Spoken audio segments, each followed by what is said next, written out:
Good morning, everyone. I'm Bucks County District Attorney Jennifer Schorn. I'm here to report that 3 men have been arrested for inflicting child sexual abuse crimes against a 13-year-old female child from the Central Bucks area. Zachary Lee McCauley of Louisville, Kentucky, who's 29 years of age, was arrested, as was 67-year-old John Thomas Van Ingen and 42-year-old Randy Francis Quinn. As you may recall, in February of this year, we appealed to the public, using your help, the media, to get word out because we made an arrest of a child sexual predator, Mark Wills, who resided in Bucks County. And we needed the public's help in trying to identify some of the unidentified victims that evidence showed were victimized by this individual.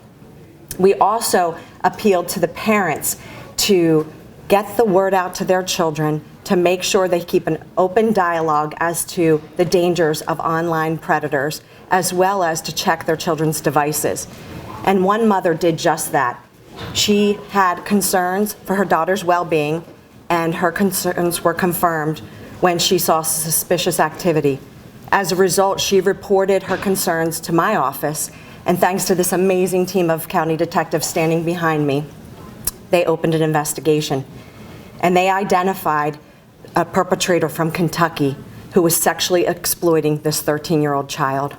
Not only was he sexually exploiting her, but he was manufacturing child sexual abuse materials, and he was trafficking her to other men.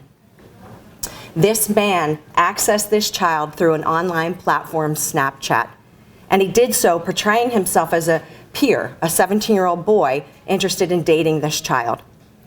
And he used grooming tactics to lower her inhibition, and then those tactics evolved into threatening to inflict harm upon her mother if she did not comply with his demands. And as a result, this 13-year-old child's identity, her picture, was posted on an application that is a dating application, Grindr, where then she was trafficked to other men for their own deviant sexual purposes. As a result, multiple men responded to the post that this trafficker, McCauley, posted of this victim, and they pursued this child and engaged in statutory sexual intercourse with this child.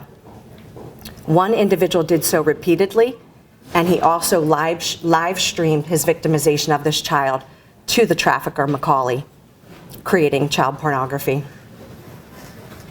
I praise the mother in this case because her instincts were correct. Although it was not related to the original case, she obviously did exactly what we asked her to do. And I praise the victim in this case. The victim is only 13 years of age, and she is so strong, and she is not to be blamed for what occurred. But these cases cannot succeed without the amazing team of county detectives and the other detectives throughout Bucks County who make up our Internet Crimes Against Children Task Force. They use the resources and their expertise to battle these crimes every single day. 40 years ago, the mantra to raise awareness for child sexual abuse was stranger danger. And we know that was not accurate. Yes, on occasion, there was a stranger perpetrating crimes upon children, but more often than not, these individuals would gain access to children by grooming them, getting close to them, and then slowly but surely victimizing those children. They were typically known offenders. But now in this digital age and with the social media platforms that are available for these predators, we now face such dangerous times because it's a combination of both. We have strangers accessing our children, complete and utter strangers to the parents and caregivers, and however, those children befriend these individuals and invite them into their very home and oftentimes their very own bedrooms. And then these crimes unfold. We could not succeed without the amazing people that battle these crimes day in and day out. These individuals are facing serious crimes. As it relates to McCauley, he is currently incarcerated in the state of Kentucky, and he's awaiting extradition. As it relates to Van Ingen and as it relates to Quinn, they will be prosecuted forthwith. They're presently out on bail based on what a judge determined was appropriate for bail. I'm happy to answer any questions you may have. Do you believe there's other victims at this point? If they were to access a 13-year-old here in Bucks County, do you believe there could be other victims? This case exemplifies just how long the reach is of a child sexual predator using these social media platforms. I can assure you that currently this investigation is still very much active, and if there are additional victims, we will make sure that this individual is prosecuted for those crimes. Was the girl going to their home, or were they able to get to her house? Were they able to say? Based on the way this victim was trafficked, arrangements were made for this child to be picked up, and if that's not a flag, I don't know what is, and to be taken to various locations in Bucks County for these other two predators to engage in sexual intercourse with this 13-year-old. Jen, do you know if Mr. McCauley was being paid by these individuals? Again, the investigation is still pending as it relates to that, but we do know that, in fact, as a result of the one live stream, two different live stream videos that were captured by McCauley, that whether he's paid in a traditional sense or he's using that as currency online with other predators, time will tell. The investigation is still pending as it relates to that. But obviously, you know, there is really, it's unthinkable what he was doing. And to understand that those images and those videos are out there and very, very difficult for us to ever take down from the internet. Does he have any previous criminal history in Kentucky of this nature? As you know, I'm not able to comment as to prior criminal history, but I do know that obviously this was not an isolated incident. This was repeated acts of victimization of this child. Can you talk to us about working with authorities in Kentucky, and are you also working with federal partners? We're working with the Kentucky authorities who have been tremendously helpful, the Office of the Attorney General in the state of Kentucky, and specifically, if I just forgive me for a minute, St. Matthews Police Department in Kentucky. At this juncture, it's the team of county detectives out of my office working with Kentucky authorities. We always work well with our federal partnership, and we determine who's best suited to quite frankly, get the maximum result in this case. And right now, based on the hands-on crimes that were perpetrated upon this child, we're confident that we're the best agency to prosecute these defendants. Can you share the other two men? Did they have any prior history, prior arrests, anything of that nature? I'm not able to speak to that, but as you know, we have a 67-year-old man engaging in sexual intercourse with a 13-year-old child from Bucks County and a 42-year-old man. There was actually a third man who met with this child, and when he met her in person, it was immediately apparent that she was a child and that he did not engage in the sexual encounter that he intended to engage in. So it speaks volumes for the evidence we have in this case, and we anticipate these allegations will be substantiated when the process unfolds. So on this app, the 13-year-old was being portrayed as an 18-year-old? So because the application that was used to traffic this child was Grindr, and it requires an identity of an individual being 18, this trafficker, McCauley, instructed her as to how to create a fake account, and he had access to the credentials. So naturally, he advertises her as a 13-year-old, but she is a 13-year-old child by all accounts. So immediately apparent, obviously, at least to one man. How long was this all going on for?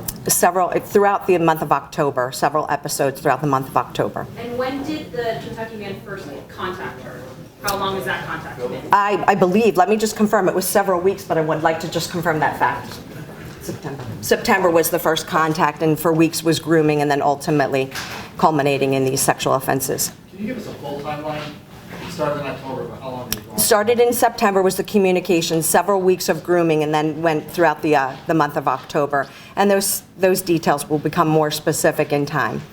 Jen, is there any sense of how the two connected? I mean, you have somebody in Kentucky talking to a team in Bucks County. Is there any sense, was it through, I know Snapchat's a social media platform, was it a chat room about a specific topic? Did he just randomly message multiple people? How did that? He befriended her through Snap, portraying himself as a 17-year-old boy, Jake, who she thought was interested in her. And that's unfortunately a theme we see time and time again. And you know, these forums, it allows for these type of predators to really do so with anonymity, and it's quite frightening as a result. And just for clarity, the mom reached out after this Mark Wills presser in February? Yes, she feared, given the information, and again, I praise the media because we can't do it without you. She feared her daughter may be a victim because he was a local predator. He was a Bucks County man. And so in doing so, she contacted Detective Kelsey Pitts. And I apologize, I also failed to mention who's behind me, and I'll do that at the conclusion. She contacted Detective Kelsey Pitts from my office, fearing that her child may be a victim of this man. And due to the extraordinary work that Detective Pitts and Detective Eric Landamia, and as you know, Chief Greg Beidler from the county detectives, due to their outstanding work, they were able to quickly determine that she was in fact a victim, just not of Mark Wills.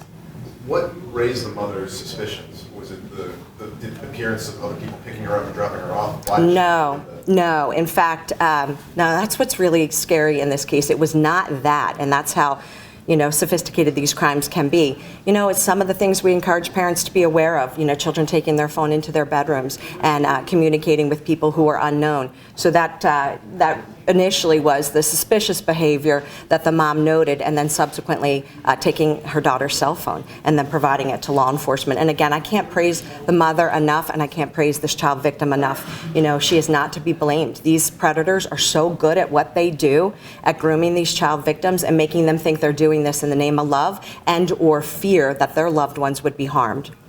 Jen, can you just share with us one more time, for anybody watching this time around, what do you have to say to parents that might feel something's off? I do this every time myself. Every time a case like this presents, I go home and have the dialogue, or my husband does with our own children, to make sure that they are aware of the online dangers, and you have to look at their devices. I understand there's a level of privacy you give your children, but you cannot be vigilant enough as it relates to the dangers that are online. You see it week after week. We're coming to you, appealing to you for help, because that's how frequent. And again, it's not because there's a disproportionate number of sex offenders in Bucks County. It's because the amazing team I have working out of my office and in the municipal police departments to combat these crimes. So that's the message, and thank you for asking it. The third man, is he facing any charges? Is he cooperating with the investigation? He cooperated with the investigation, and at present is not facing any charges because, as you know, our information thus far confirmed what he said, that there was no subsequent physical relationship with this child. Thank you. If there are no more questions, thank you for your time.